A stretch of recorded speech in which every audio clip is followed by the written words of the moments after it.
And we are live. Welcome everybody to Lubbock Compact Live for Wednesday, February 2nd.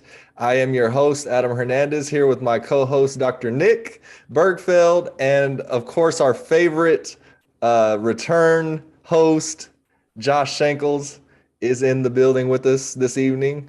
And I hope everybody is staying warm out there. This is our first one of the month. It's been a crazy, crazy day, so hope everybody is cuddled up or something. So I know we're a few minutes late. We've got a few things to get into, so we'll get right into it. One of the updates, or pretty much kind of the only more recent update that we have, and some of you may have seen a couple of news stories were put out about this, but there was a study concerning where asthma hospitalizations were coming from in our city. And what was found out is, no surprise to Lubbock Compact and those of you who follow us, that higher asthma hospitalizations were coming from Northeast Lubbock, which of course are near the industrial areas of town. And so there was a presentation given by Dr. Appia just recently, and he is one of the authors of this paper that brought this information to light. And it is important, though, to understand that at this stage, we can't just full on say that the industrial sites are directly causing these hospitalizations or the asthma.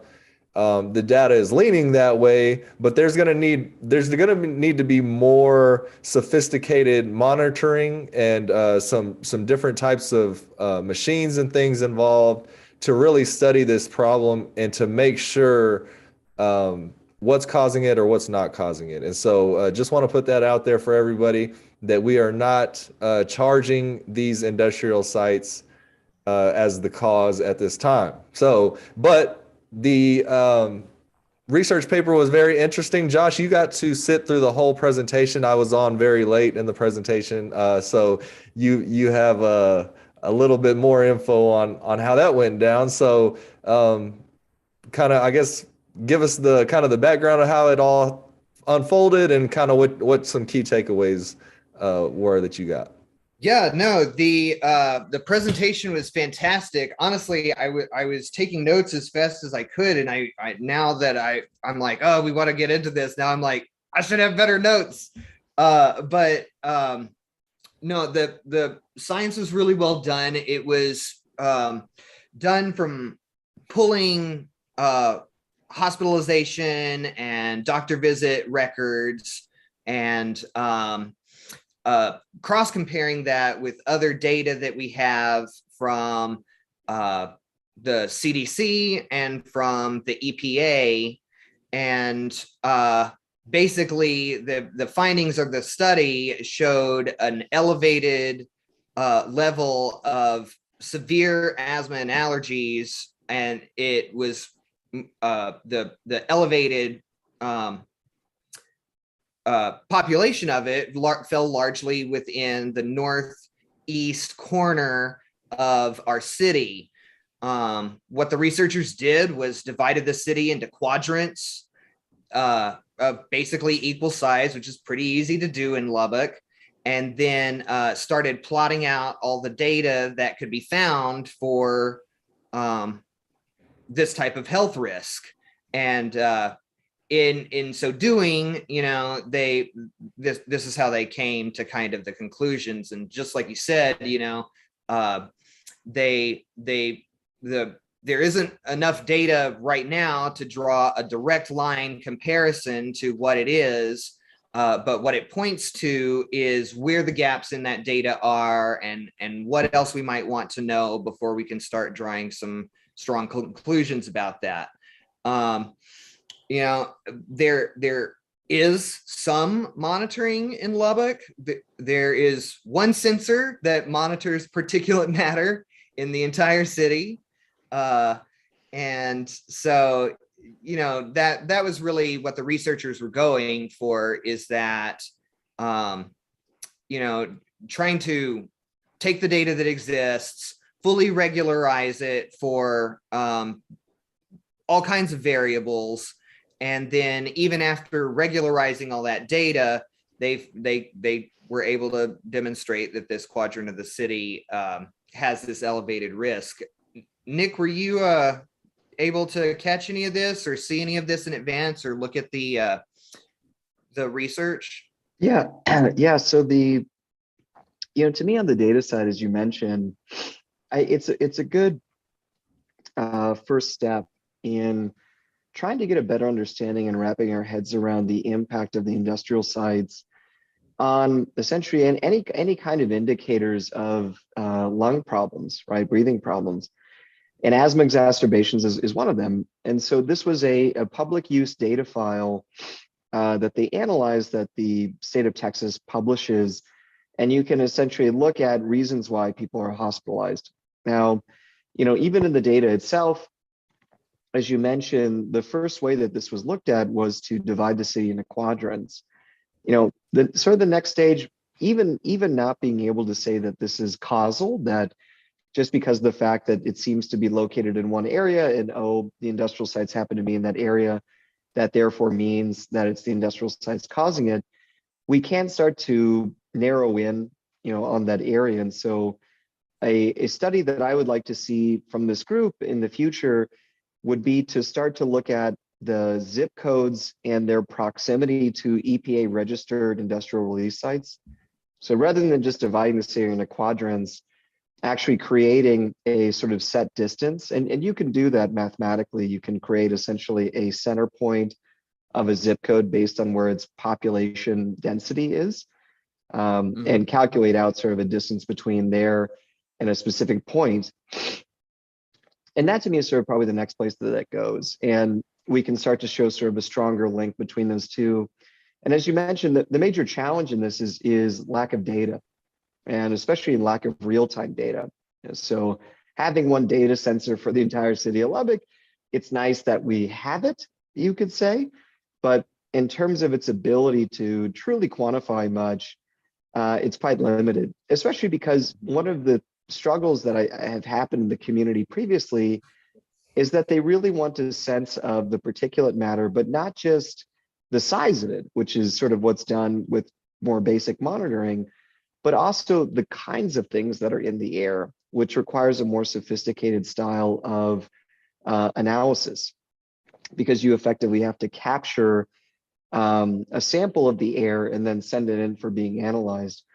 And that has been costly, and it's been a barrier. When I say costly, I don't mean so costly that it couldn't be done. I mean that at the level of the neighborhood, their ability to raise that financing themselves, because that type of analysis can be, upwards of maybe $1,000 to $2,000 when it comes to getting the sensors, getting the samples, being able to put those things together. And that's just not a sum of money a typical neighborhood has the ability to raise on their own. And so, that has been one of the other challenges, has been getting good sampling information. So, we all hear in the community folks talk about this issue, and we've heard about it for years. And so I think for none of us, it comes as a surprise to see this show up whenever medical data is starting to be looked at. I think, to me, I hope that this is just the beginning of that conversation, and that more studies and more analyses continue to build on this initial work to really start to drill down on this topic and to make sure that it's not lost. I think one of the things that was exciting about this study was that it got reported on, right? That there were news articles about it. And historically, that has been another barrier, to this conversation, is just simply awareness. And you see that because I even think there was a great example of it where somebody, one of the news organizations had published a story before the data and the presentation had come out, interviewing folks in the community saying that they had experienced those problems. And the Facebook comments to that news article were just particularly nasty. And, essentially people saying, well, those facilities have been there for years. Why are you just complaining now, right? Like how could it be a problem just now, right? Or saying that why, it's because of the dust in Lubbock. You just have to get over it, right?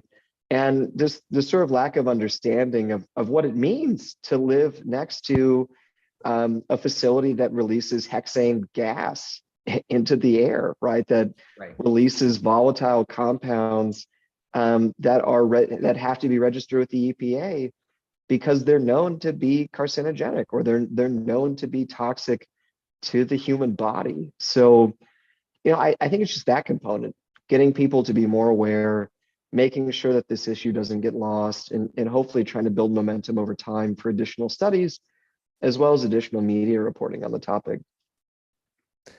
Yeah, definitely. I would just echo the part about the awareness. I think that our city, not think, I'm pretty positive our city has a self-awareness problem when it comes to this, because folks who live west of I-27, many of you probably have never been east of I-27. And that's not anything bad per se. It just means that you have no experience of what that area is like, what the situation that we're talking about looks like, that we've been on about for the past 2 years ourselves, and that people have been on about for many decades. You're just not going to know if you don't go that way. And so that's all I'm saying by saying that. And I think that if most folks, I mean, I haven't come across one person who has lived west of I-27 their entire life, that when I tell them that they have argued me on that assertion. I think if we're honest, everybody pretty much knows that there's a barrier there in I-27, and most folks don't go past it unless you're from there. And so those of us who are from there and who have lived there, and we have generations also. So we have grandparents and parents who tell us about their experiences and all of that. And so it's not hyperbole. It's not just us trying to make something out of nothing. These are real issues. And again, this data kind of helps us zero in, as Nick said. And I just think that it's got to be a priority. And this is something that we have actually said to the council and city boards, that it has to be a priority at the city level to further this, because the city council can at any time, if they wanted to, at their very next meeting, they could allocate money to do this monitoring and to do this research, just for the sole reason to make sure, because the city council's job, and I think I've heard every single one of them that sits there currently say this, their number one concern is public safety. And so if there's even a chance that one area of your city may be dealing with the public safety issue that other areas are not dealing with, that should be enough for the council to say, you know what, we're going to look into it. And if we find nothing, it was still worth it, so that we know. But I would be willing to bet some good money that you're not going to find nothing, because as Nick said, there's plenty of research and plenty of data out about these substances and these particles and all of that kind of stuff. And so Josh. Yeah, no, I think it's really important to note that the city would be obligated to act under the law if it were found to do it. And nobody said this outright, but we've seen so much resistance to discuss this or to look at this in a meaningful way that you have to start to wonder this, and a whole host of, heaps of computer monitors over water sources, and, tons of problems like this that we have been bringing forward recently, but have been brought forward by advocates in the community for decades. Mm-hmm. And it boggles your mind that they don't want to look at this until that under existing law, they would be obligated and have a duty to act if they were to find that there were a problem. And so, it's yet another thing that, is a very compelling reason why we have to keep raising this issue. We have to keep insisting on things like an amortization plan to be able to address these needs. And of course, as we've already said, the study, brings forward the need to look at this issue in a more fulsome way. Yeah, and so Josh, I know Dr. Appia had you had asked him a question about kind of what would be the next layer, I guess, of monitoring, of research. Can you talk a little bit about kind of what are some things that we could look to, I guess, to do next? Yeah, no, it was a question I asked, and it was, one that could be answered in hours and hours and hours of discussion. It maybe wasn't appropriate for the, last minute part of that venue, but just thinking off the top of my head, of course, you'd want more particulate monitoring throughout the city, because even though this was looking at public data, like you'd want to confirm that. So you'd want to kind of take the same grid that they laid out and have a pretty broad spectrum of particulate data sampling. And you'd if you had the resources, you'd also want the type of air sampling that would allow you to check for other volatile molecules and different automobile related pollutants and things like that, because as as was mentioned in so many Facebook comments, like, yeah, you do want to look at the whole city, because that is the thing that allows you to kind of capture and regularize the data. And that was some of the stuff that was done in this first step of it. Everybody's like, oh, the dust around Lubbock. Well, yeah, in every other quadrant of Lubbock, there are levels of asthma and severe asthma and allergies. The difference is in all of those other sections of Lubbock, they are similar, they are very high in the other one. And so that allows you to kind of get a baseline.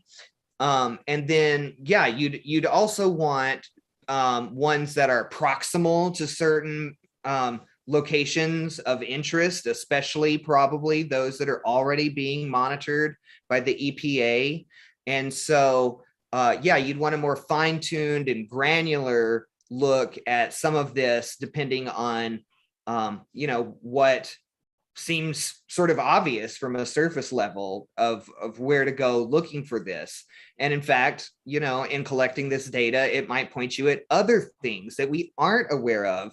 And we don't want, and nobody in our community wants anybody to have their environment toxified, and we do want to be taking the steps to mitigate those types of risks and respond to them as it becomes apparent.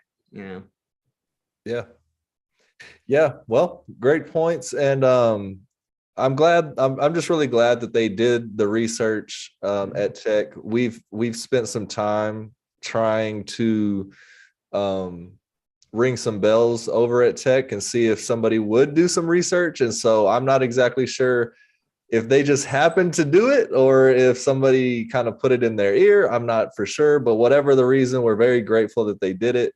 And again, this is something that I feel very strongly the city council should look further into. And so this is something that we'll definitely continue to advocate about. So Josh, I guess I will go ahead and hand it over to you. You had some different points about some of the stuff that we've talked about recently, and kind of some of the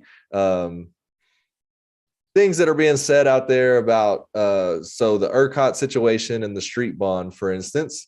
And so I guess I'll turn it over to you and we can have some discussion around those things. Oh, you want to get into this now? Cool. Okay. Well, yeah. So, we're always looking for guests. Bookings don't always come through as quickly as we might like, and so we were kind of thinking about what we could do. You know, we're as you both well know, we want to hit issues that are of importance that are still live, but we also don't want to bore our audience, you know, and so we were kind of looking at some other things that we could do. And in some of the other media that I listened to, I got a real kick out of this segment that was done called the Take Appreciators, where we find different comments and statements that we see out there and all the things that we interact with, from our media to our social media and our public leadership.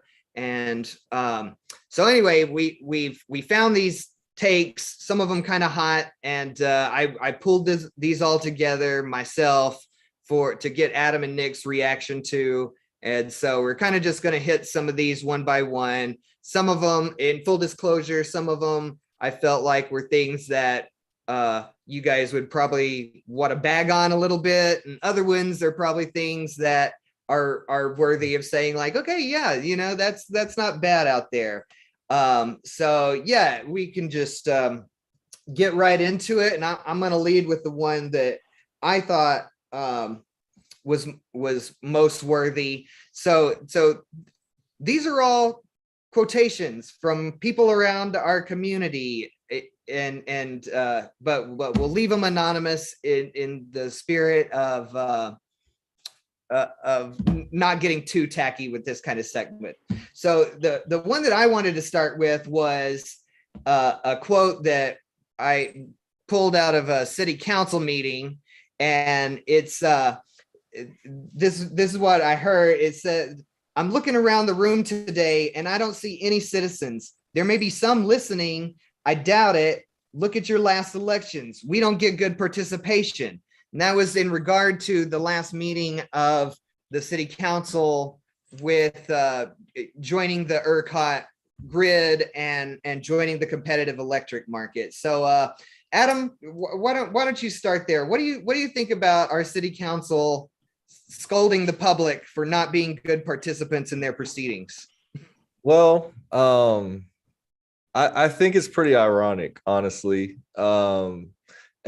Again, as folks that follow what Lubbock Compact does, know that this is something that we've called out the council for on probably every occasion that we've advocated for something. The fact that they don't effectively seek the public's input, and I say effectively because they make gestures to say that we're going to seek the public input, but there's no real effort behind it in terms of trying to have a successful outcome. So if your outcome is to get the most citizens to show up, the city has so many places where they could advertise something of that nature and get a whole lot of people. There's very specific things that the city can do. These are very tried and true traditional marketing and advertising things. This is pretty run of the mill. So if they really wanted to get the most public input possible, they would do that. That's number one. Number two, doing that requires more time than 1 week. And this is, and again, we won't call out the council person who said that, but this is a lot of the stuff that we've called out as well, as far as the disconnect from some folks on the council and the real life experiences of people in the communities of Lubbock who don't come from the communities that are similar to their own, right? I.e. working class folks. And the reality that at any given time, telling those folks that we're doing something in a week and, you know, we need you to show up, that is ludicrous in those people's experience.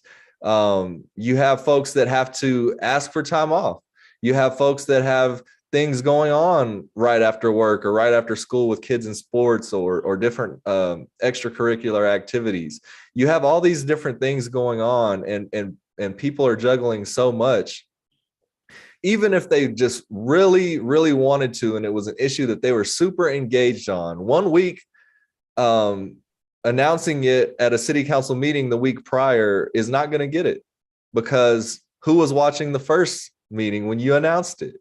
You're assuming that there was just so many people watching that, well, we told them and they just didn't show up.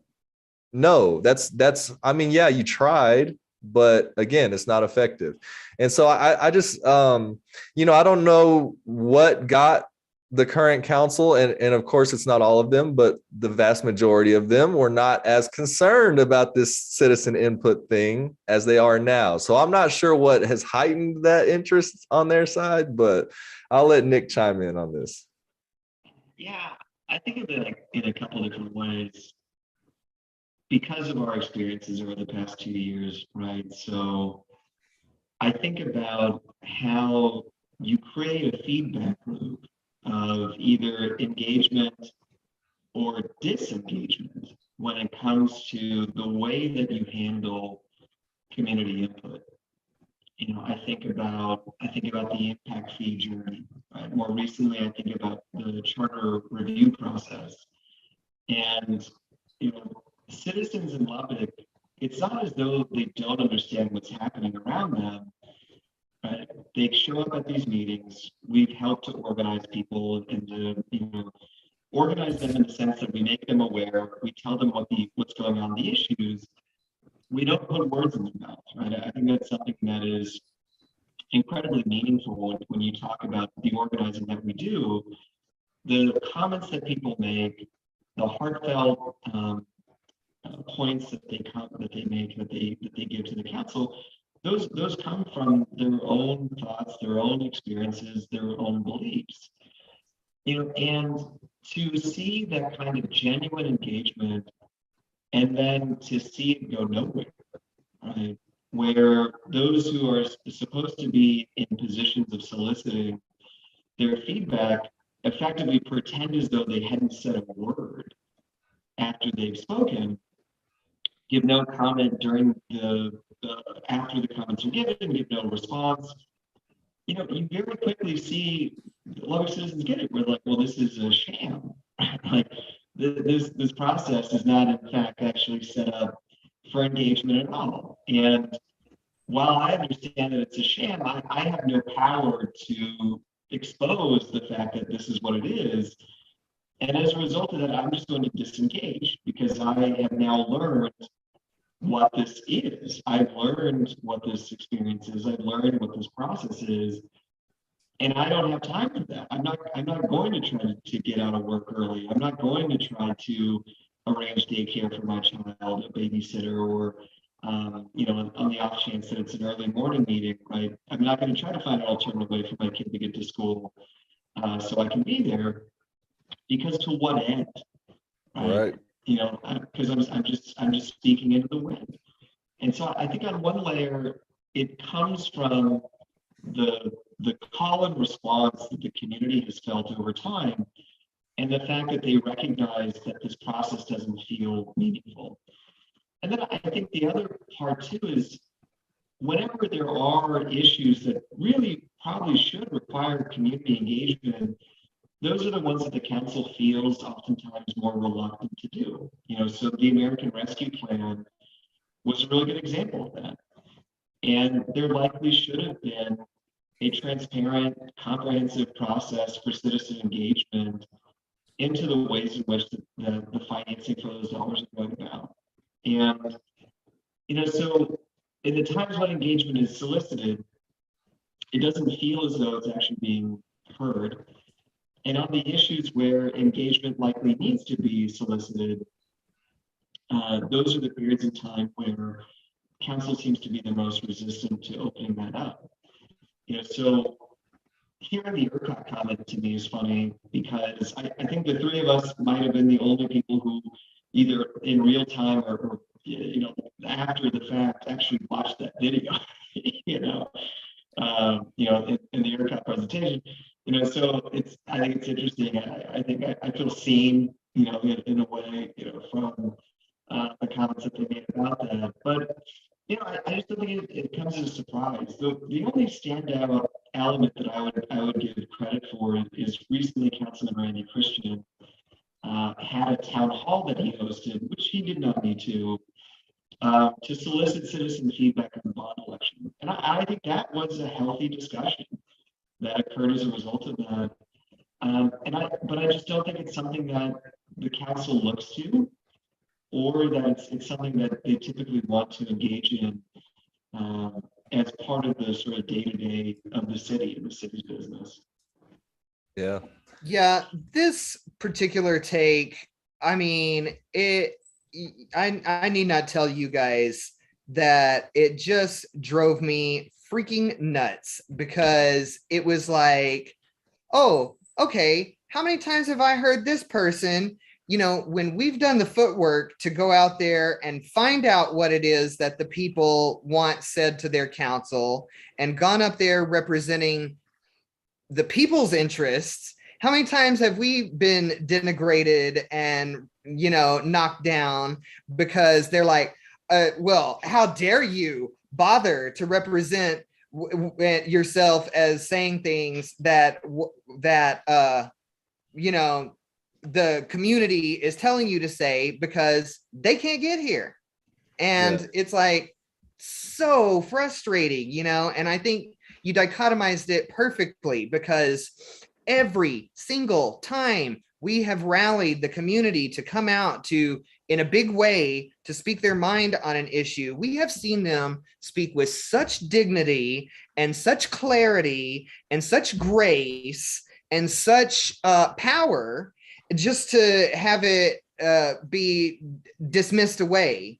It's like, well, yeah, no wonder nobody shows up to this to give you input. And then to turn around and this same said person be like, well, nobody bothers, And I'll add another thing to this, is that during the charter reform processes, we were advocating very much for the council to have a living wage so that they could spend their full time doing deeply penetrating work into the community to get exactly the input that they want to complain about not having. And time again, we were told like, oh, well, that's not necessary. Why is that necessary? Hello, you just pointed out why it was necessary. Oh, this made me mad. This made me so mad. Okay. Yeah, and then when we did bring in, a lot of people from the community and they were all advocating for the same thing, well, then the council said they were bored and didn't want to hear them say the same thing over and over. 100%. Yes, thank you. Yes. Anyway. Yeah. That's all so true. So true. Okay, couple more, maybe one more on this one.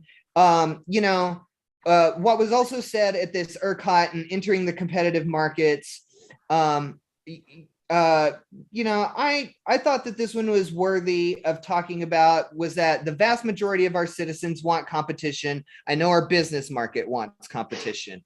Nick, why don't you start on that? What do you think? Is that a reasonable assessment of what the public wants? Is that? Yeah. Okay. So I think there's two levels, right? What does the public want from a public service, right? They want consistency, they want the power to stay on, and they want to pay a reasonable amount of money for it, right? They do not care who provides that service. They do not care where it comes from. That is all that they want at the end of the day. And it's part of the reason why utilities oftentimes are considered to be a public good, whether it be water or electricity. Because at the end of the day, people expect it to work and they'll pay a reasonable amount for it to work. And that's done. They don't want to think more deeply about their electricity needs, right? It's irrelevant to them where their bill comes from. And so, whether or not it's a private company or whether it's a public entity that's providing it, I don't think the general public particularly cares who is providing a public good, right? The other layer comes down to this idea of what exactly are we getting when it comes to joining what's called the choice market? Because there's a difference between having choices and the illusion of choice, right? So in the ERCOT marketplace, one of the things that they advertise is that citizens will be able to pick their specialized rate plan where they can be customized to their needs. As an example, you could get a rate plan where energy that you get is cheaper during certain times of day and more expensive during other times of the day. And so if you know your energy needs, you'll be able to game the system and make sure that you're able to get your energy at a cheaper price. Well, this is, to me, the best analogy that I can give is the way that a private sector retail electric provider, which is what you will be under a contract with, the way that they think about your energy needs is a lot more sophisticated than you will ever be able to do. And the reason for that is because they hedge the market. They look to see what energy prices are. They look to see how those things are fluctuating. They build in a certain profit margin in the amount of energy that they're selling to you. And not only that, but in a marketplace where the actual rates of energy is standardized, right? So all of these companies going out into the marketplace and getting energy for you, that marketplace that they're going to, the energy rates that they're seeing are all the same. They're identical, right? They're going to essentially the same marketplace and seeing the same rate. What they're then doing is trying to create clever ways to get you to sign contracts that will have you pay more for the same energy, right? This is sort of like in a casino where the dealer, the house always wins, right? There's a difference between actually having choice, true choice, versus the illusion of choice. And so when you look at all these crazy flavors and varieties of rate plans, at the end of the day, you are likely getting overcharged when you average out the amount that you're paying on a per kilowatt that you're receiving. And so even in the marketing materials, or even in the materials that LP&L is generating for Lubbock citizens, one of the things that they encourage people to avoid is these sort of various rate plans, these variable rate plans where the pricing changes throughout the day, because they're in essence a scam when it comes to the way that they're structured, right? So are you getting actual choice, or are you essentially playing a dealer always wins casino game? And so at that level, you really have to start to think about the value that these companies actually are providing to the marketplace. Because, truth be told, all these special kinds of rate plans and helping you install solar panels on top of your roof and things like that, LP&L could do that. There's actually no reason why they couldn't do that. LP&L, if they gave a reasonable rate back for the solar power generation that people put on their homes, something called net metering, if they paid a reasonable rate for that, you would see solar panels all across the city of Lubbock. But because they essentially give you nothing for energy that you overproduce for what you need, that is why we see limitations in the number of solar panels in an area that has a solar capacity rating that is one below Death Valley in terms of number of sunny days and the amount of solar energy power that actually can be generated from the rooftops here in our community. So I just think you have to take these things with a grain of salt, because when you peel back the layers of why the city of Lubbock is ultimately doing this, you have to understand the history of this decision, which was that we were happy in the Southwest Power Pool. The Southwest Power Pool decided that they wanted to increase the amount of generation capacity that participants in the power pool were contributing. And Lubbock, our ability to generate power, the number of power generators that we have, has actually declined over time because we didn't take care of them, because we used LP&L like a piggy bank for financing other things, because we used it to tax citizens to build roads, rather than actually investing in our energy resources. And so because of that, over time, our ability to generate energy got below the threshold that the Southwest Power Pool required for people to be in it. And so the city of Lubbock did the math, and it looked at the time cheaper from the city's balance sheet if we didn't create any power generation capacity at all. So it created no self-sufficiency, but instead just paid to build a bunch of power lines to connect us to ERCOT. And that was essentially the journey that we began, and why we began that journey. Everything else after that point in time is just rhetoric and window dressing, right? To essentially justify that sort of underlying decision making and what led to that moment. So, I get it when people want to use free marketisms and how those things will be beneficial. What I'll point out is that no community has ever voluntarily joined ERCOT, and so we are the first in the history of this grid system of a community that is actually openly joining this marketplace. And there's a reason for that, so I wish as a community we had a deeper discussion about our energy needs. I wish there had been more engagement about options, more thinking about how energy production has changed in the 15 plus years that this journey started on. That was sort of the beginning part of this process. And so I think it's just sort of frustrating at this point. Now to me, sort of seeing how the train has left the station, I don't know, it almost just sort of feels like I'm just ready for this to be over, for this transition to be over, where we're just in this no man's land of 70% in, 30% out. To me, it's just, let's fine. The train left the station. Here we go.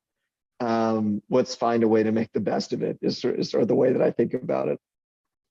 Yeah, no doubt. Adam, shall I queue up something else for you? You want to talk about the street bond? Sure, let's go street bond. This isn't a direct quote, but we've heard some version out of this from so many different people. That's basically like, well, I helped defeat the street bond and I'm proud of it. Oh. So you want my thoughts on that? Yes, please. I had many conversations with folks who were on this side of this equation, and we disagreed.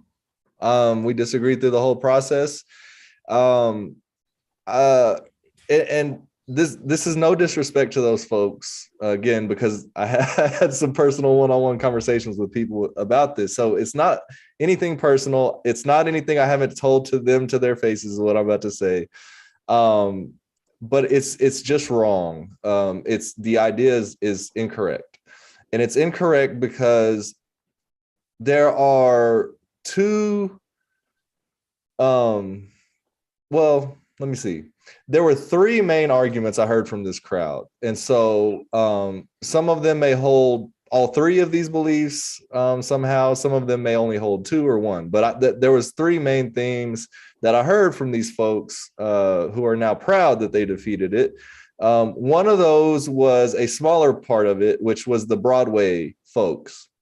And these were mostly business owners and people who were on Broadway downtown who had issues for various reasons. There was so many reasons just in that part by itself. But so you had that section who were just really upset about certain things that were going to happen to Broadway. There was no consensus there. They were arguing amongst themselves.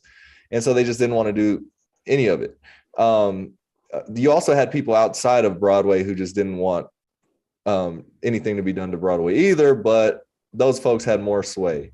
And so the other two main themes after that were that the city's financial situation, some version of the idea that the city's financial situation is in a bad place, or that Lubbock has a lot of debt, or yada, yada, yada, something to do with the financial situation.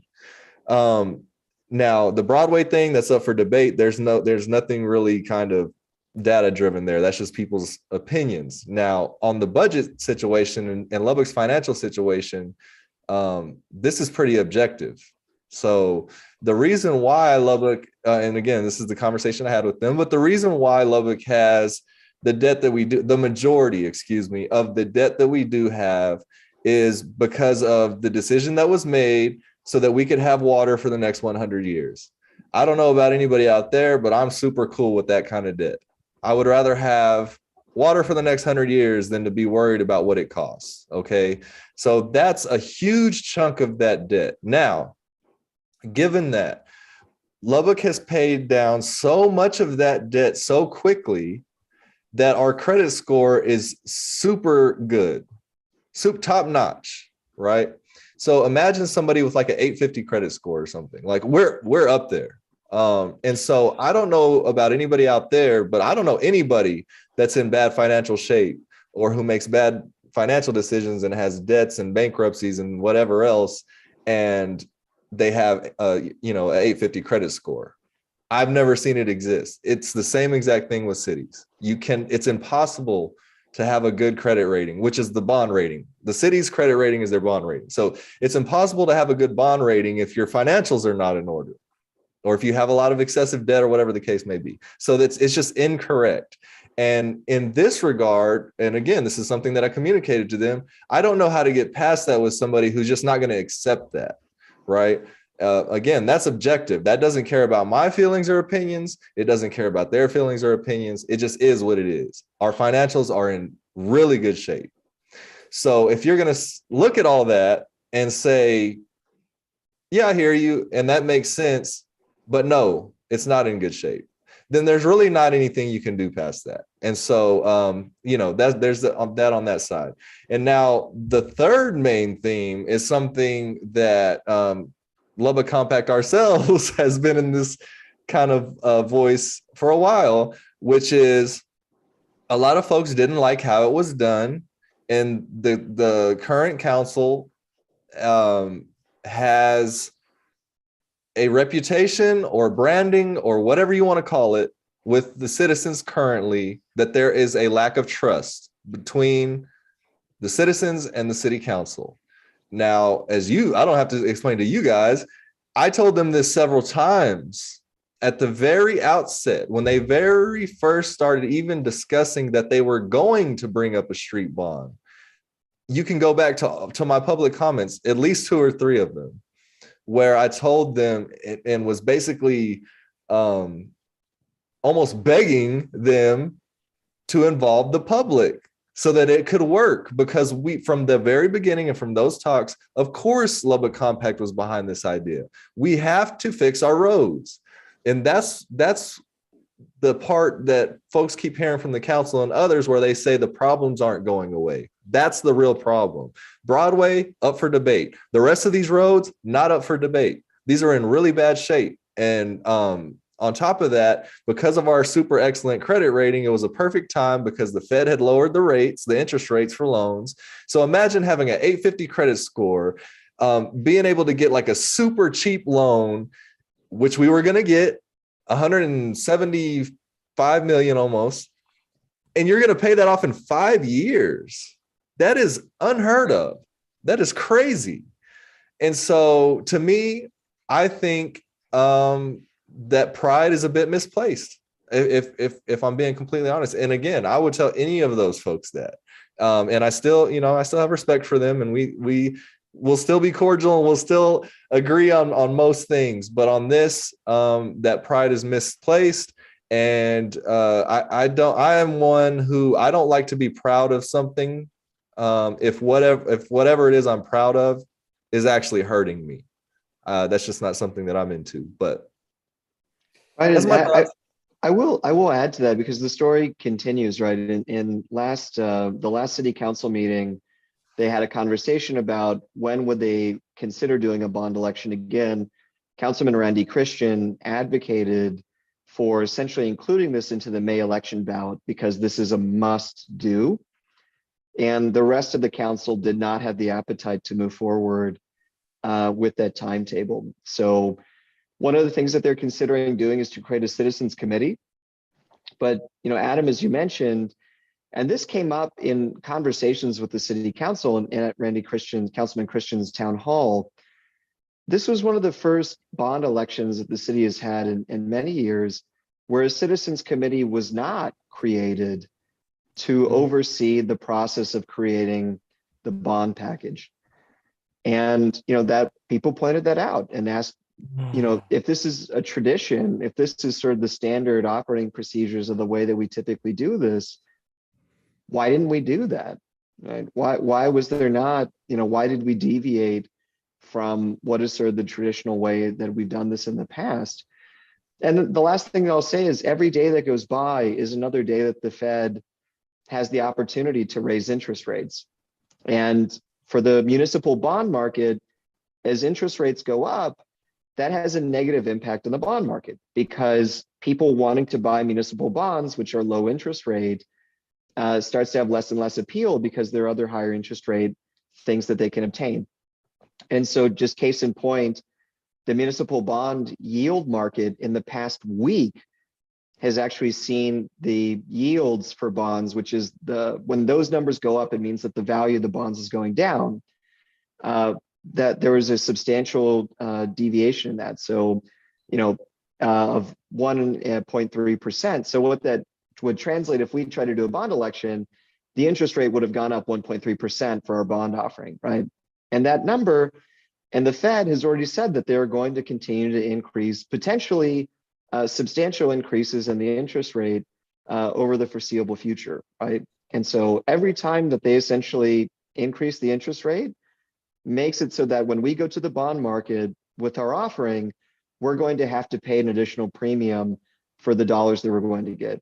That the interest expense that we're going to have on this bond is going to be more costly than if we could have done it at what even the bond rating agency that came for Lubbock and was going to go out into the market to source the bond said that it was multi-decades historic low interest rate, something like this hadn't been seen since I don't even remember, 1970s or something like that they'd said.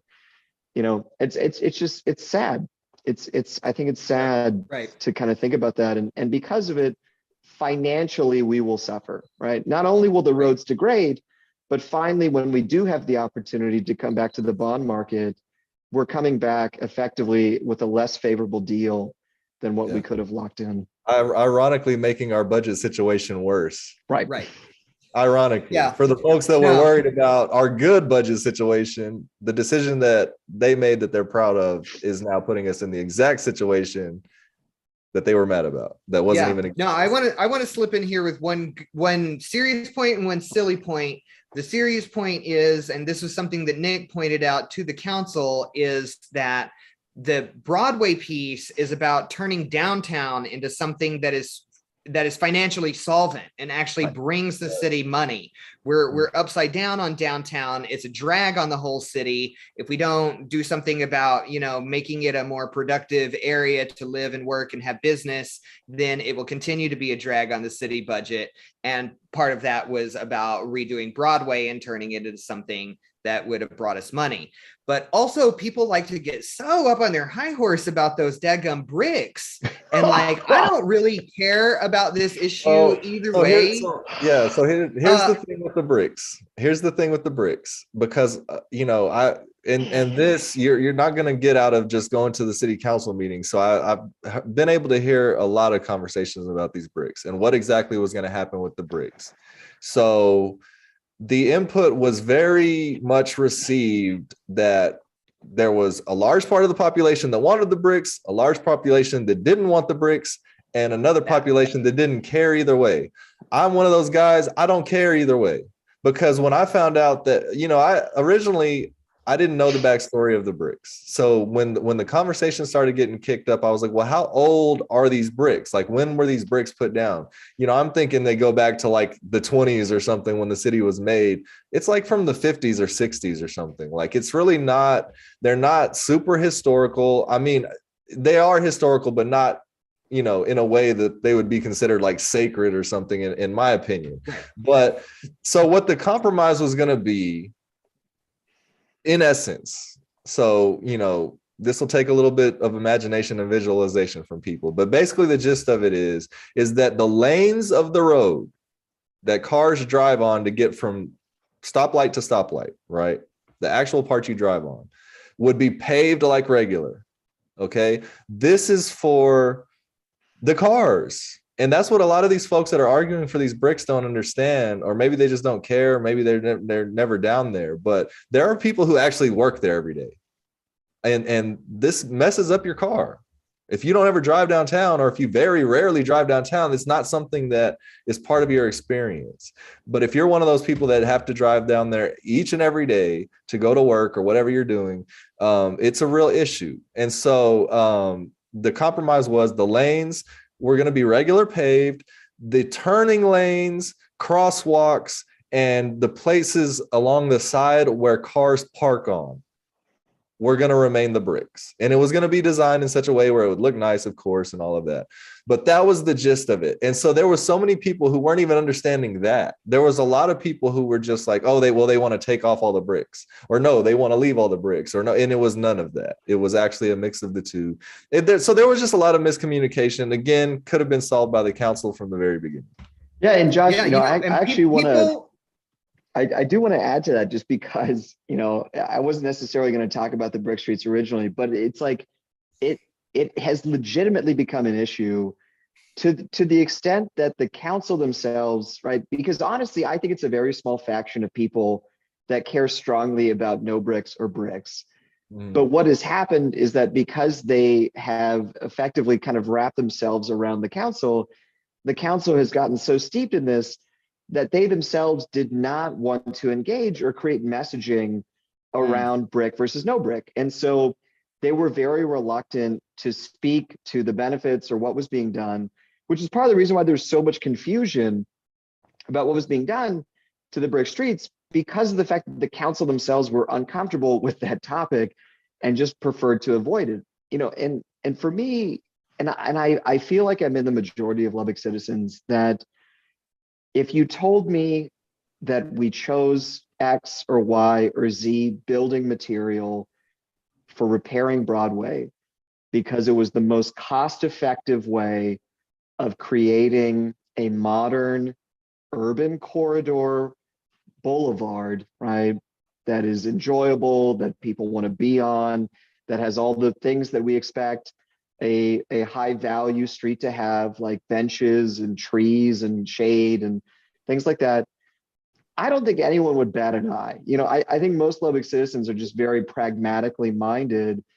And if you told them, oh, we picked it because it was the most cost-effective way of achieving the goal of revitalizing Broadway, right? And that's why we picked that building material. I think the vast majority of Lubbock citizens would be like, cool, that seems like a really prudent way right. of doing this, right? Yeah, no, I know we got to sign off, but I will just throw in this last little bit, and it was the only comment I ever gave on it, was that what a lot of people don't know is that you can sell antique brick for a very high profit margin. And so I was always like, hey, jerk them up and pay for the road with the sold brick. Anyway, okay. Yeah, that's actually not a bad idea. Yeah, I agree. You'll have some opposition for sure. There'll be some people. Let's find a builder who'll build a neighborhood out of those freaking bricks. Maybe that's the way that we get beyond. Make a monument out of them or something. I mean, there's just so many different things you could do to preserve the bricks and keep them and tell the story of the bricks or whatever you want to do. I don't know. To me, again, a lot of this, I look at this in terms of any relationship, and this will be the last thing I'll say. And I guess this will be my closing out spiel, I guess. It's just like any relationship.